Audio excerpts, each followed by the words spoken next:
देखंतु वर्तमान पई ओडिशा निवेशक मानक पई एक प्रमुख केन्द्रस्थली पलटि आपन जदि ए 2 वर्षर यात्रा देखिए ओडिशा को विभिन्न सेक्टर रो इन्वेस्टमेंट आसीबारे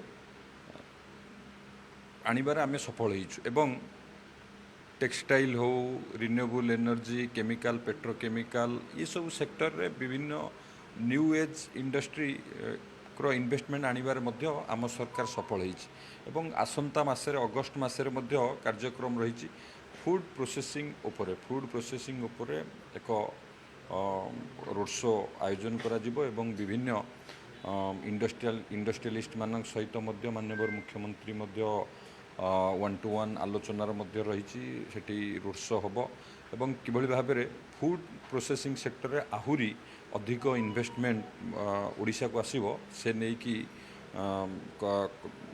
रोड शो करा जिवो एवं सबु बेले प्राधान्य दिया जाउची जे अधिक एम्प्लॉयमेंट पोटेंशियल थिबा इंडस्ट्री एवं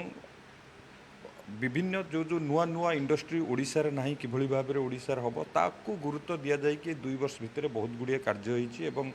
2 वर्ष भितर देखिए आमे मध्य सीएमआई रिपोर्ट हिसाब रे ओडिशा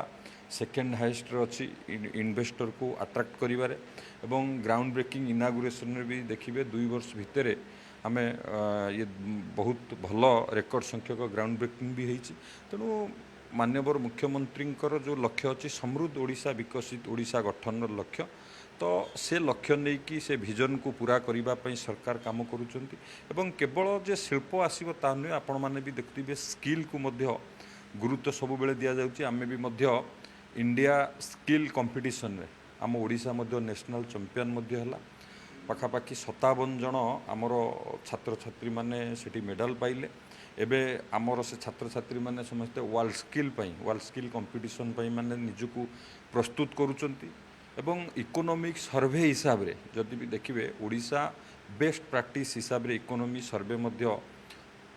तार रिपोर्ट देइछि तो युवक मानकु मध्य दक्ष सशक्त करबा पई सेमानंकु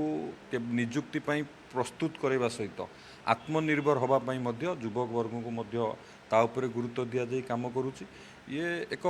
बड़ अचीवमेंट आगामी दिन में हम ओडिशा को विभिन्न प्रकार इन्वेस्टमेंट आसूची आमे आपण देखिथिबे विगत दिन में फार्मा उपरे कनक्लेव करिथिलु किभली भाव में फार्मा उपरे इन्वेस्टमेंट आसीबो एवं ता सहित आपण माने देखिथिबे टेक्सटाइल उपरे भी गुरुत्व दिया हितला टेक्सटाइल रो इन्वेस्टमेंट मध्य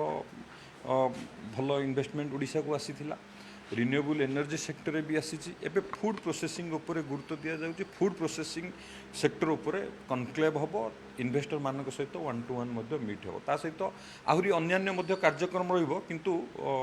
स्पेसिफिक गुरुत्व फूड प्रोसेसिंग सेक्टर उपरे दिया जिवो आगामी रोड शो दिल्ली रे होबा पई आयोजन करा जाउची दिल्ली रे यार आयोजन करा जाउची निश्चित भाव में ओडिशा को सफलता मिलिबो।